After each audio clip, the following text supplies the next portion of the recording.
dramatic story unfold when it comes to the street. Yasmeen Nazir always finds herself in the middle of drama. I was hoping for a sighting of Leanne. I can size people up in 60 seconds flat. You just be nice to her, all right? As if I would be anything else.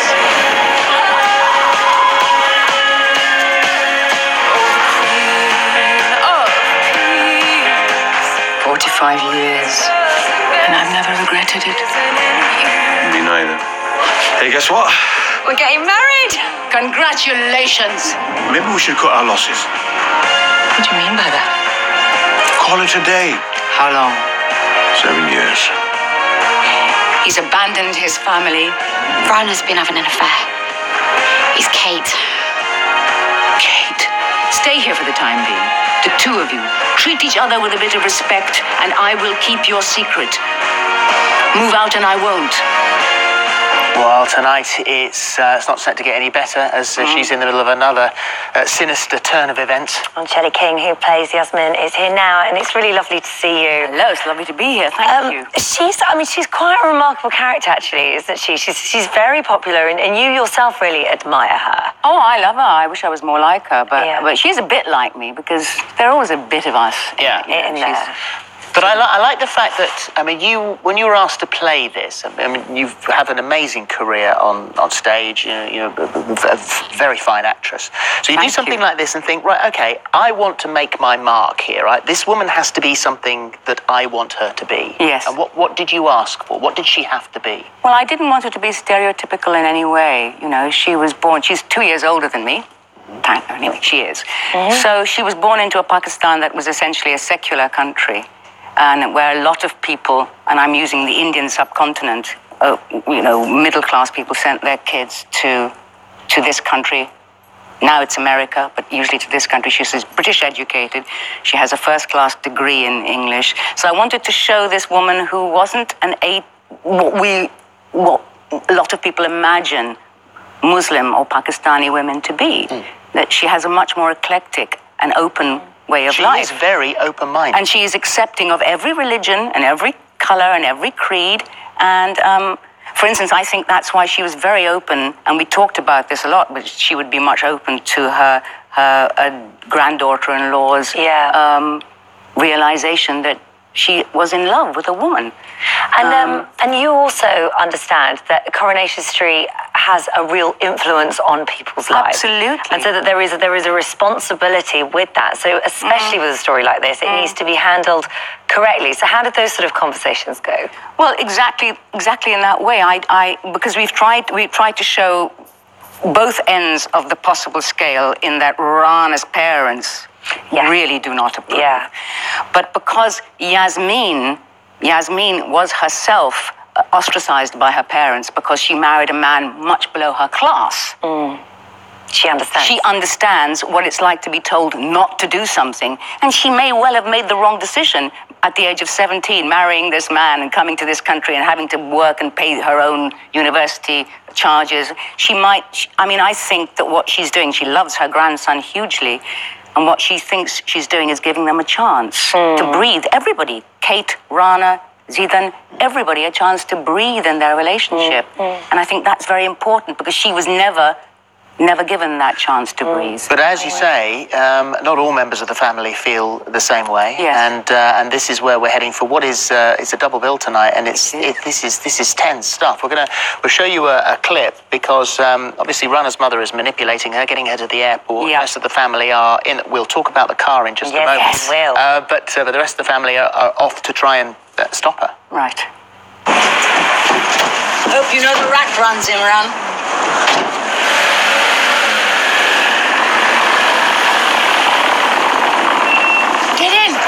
Get in, Kate. Just give him a chance to explain first. There might be some misunderstanding. What's happened?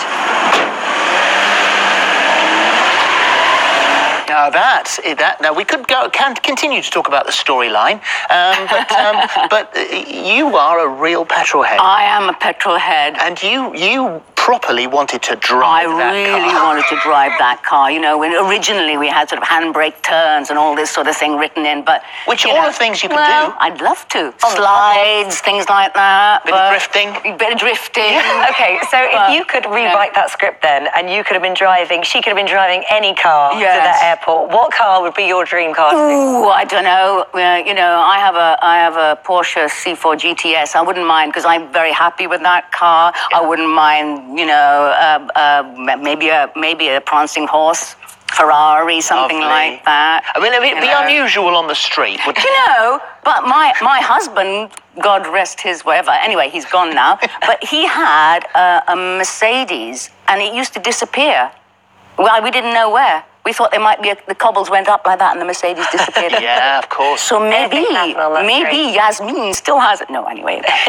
What I suppose is fascinating for you with Rana's storyline. I mean, there are echoes of your own life here, and times slightly easier now. I think, bearing in mind the current storyline, but than it was perhaps for you. I think so. I mean, you know, I'm an out gay woman, but at the age of 24, 25, I was in a program called Angels, which some of you might be old enough to remember. I remember. Okay.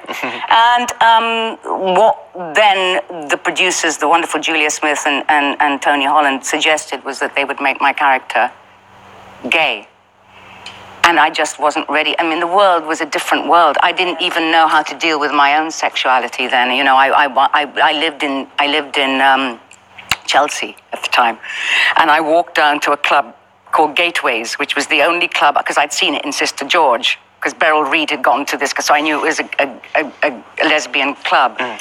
And I was wearing my best dress. It was Liberty print dress, and they wouldn't let me in because they were a bit suspicious about it. Really? And I didn't know quite what to do with it, and I didn't know it was a different world, and people were put into boxes, and I think it's getting hugely better, but I think it still has a long way to go. I mean, there is a wonderful charity called the Nazir Foundation that I think Bhavna maybe has talked about, and that was set up by a man who's 13-year, a partner of 13 years, told his parents that he was gay, and they rejected him, and he then committed suicide.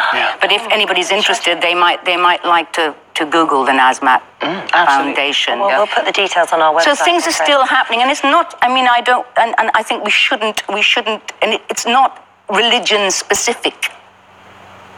It might happen to anybody in any time. Many moons ago, my relationship of mine, whose mother was a psychiatrist, tried to give her shock treatment. Really? Wow. And that's the truth. And so you know, it's something that's happening then, and it's happening now, and important, and it's so important. And one of the reasons I'm so proud to be in Corrie is that Corrie deals quite courageously with some very, very important and vital issues, and people learn to live with them. People learn to look at these issues in a different way. Well, it's a big double bill, as we said. Yes, it is. So please watch, everyone. 7:30 tonight. ITV, and thank you. It's lovely to see you. And maybe one day the handbrake turn. No, they'll all be watching up there thinking, oh, is that what she wants to do? Okay. Thank you. Thank you. Still to come, we're making a move outside.